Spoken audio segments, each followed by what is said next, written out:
Tinatawag akong newscaster, journalist, manunulat. But what I really am is a storyteller. At ang paborito kong kinikwento ay tungkol sa sumisikat sa sariling sikap. Di para kamanghaan or kainggitan ng mga manonood, kundi para mapabilib sila sa kanilang sarili na ang pagbago ng kapalaran wala sa swerte o sa awa ng Diyos, kundi nasa kanilang kamay. Kahit sino man, pwedeng maging big time.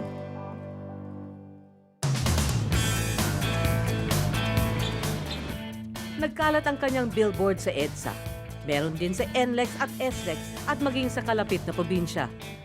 Pero alam nyo ba na ang matikas na lalaking ito nooy nakatira lamang sa kanyang tiyahin para makapagtapos ng pag-aaral? Isa siya ngayon sa pinakamatagumpay na real estate developer sa bansa. Siya si Ray Carpio, may-ari ng Grand Monaco Homes. Lumaki si Ray sa isang simpleng pamilya. Magsasaka ang kanyang ama at tindera sa palengke naman ang ina sa Kalinga, Apayao. Siyam silang magkakapatid kaya doble kayod ang kanyang mga magulang na maghanap buhay para matustusan ang pag-aaral ng mga anak. Pero pagdating kay Ray, nagdesisyon na ang kanyang ama na huwag na siyang magkolehiyo dahil sa hindi magandang karanasan nito sa pagpapaaral sa mga nakatatandang kapatid ni Ray. Nung ako ay high school, nauna na rito yung tatlong panganay kong kapatid. 2 babae at isang lalaki. Yung first year pa lang nila, my elder brother got married. First year high school pa lang? First year college siya. So my father then was medyo na-disappoint. Kasi first son niya yun na panganay, tapos hindi nag-succeed, no? So sabi niya, pati yung ate mo, pare-pares lang kayo. So dito ka na lang at mamaya mag-aasawa ka lang din eh. So, sabi ko sa kanya, alam mo Itay, hindi ko naman ako kasalanan yung ginawa nila. Kasalanan ba ni Pedro si Juan ang iyong ikukulong? Nagpaalam ako sa nanay ko and I just leave a note sa tatay ko. Yung tao rito na Manila. Sa kagustuhang makapagkolehiyo, lumuwas sa Maynila si Ray at nakitira sa tiyahin. Para hindi maging pabigat, nagboluntaryo siyang maging tagalinis ng parlor ng tiyahin at pinagkasya ang sarili sa ilalim ng hagdan na nagsilbi niyang kwarto ng ilang taon. Natuto ka bang mag-manicure? Ay natuto, kaya makita mo ko, ito, naka-manicure ako eh. Marunong din ako magtanggal ng ingrown. Natuto ka bang magkulot? Ano ba? Marunong ako maggupit. Sa araw, yung asawa nung tiyahin ko, si Uncle Charlie, naghahanap buhay ng upholstery yun, mga ganito.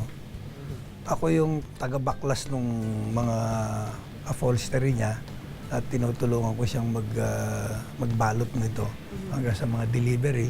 Bibigyan niya ako ng 20 pesos, natutuwa na ako nun.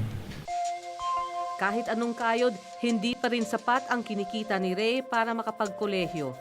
Kaya namasukan pa siya sa isang tiyahin na isang abogado bilang messenger at sa kabutihang palad ay pinag-aral siya ng kanyang auntie SP. Pinangarap niyang maging inhinyero tulad ng kanyang tiyuhin na naging matagumpay na OFW. Ambisyon ko talaga yung maging engineer. Kasi yung uncle ko na civil engineer, si Uncle Johnny, siya yung first engineer sa pamilya. So I started to idolize him. No? Si Auntie SP, lawyer yun. Hinire niya ako as a messenger sa kanyang law office dito sa Pituason, Cubao. Naging working student ako dahil alas 7 ng umaga yung time-in ko sa law office. 7 ang time-in ko, alas 2, alas 3 pa lang tapos na. So, I can immediately proceed na sa klase ko. Okay. Dahil panggabi naman ako eh. Okay. Saan ka nag-aral noon? Sa TIP ako nag-aral. Sa Quiapo.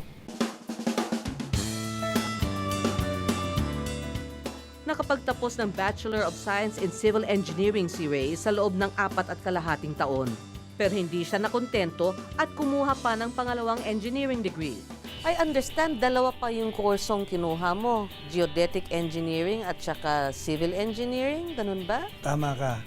Sa amin kasi sa civil engineering, once na natapos mo yung basic na first 3 years, you're qualified to take up a junior geodetic engineering. So, ang ginawa ko, nag-review na rin ako kaagad after my civil board exam. So sabi ko, hindi man ako makalusot ng civil, palagay ko. Meron pa akong option. Sinuwerte naman parehong pumasa.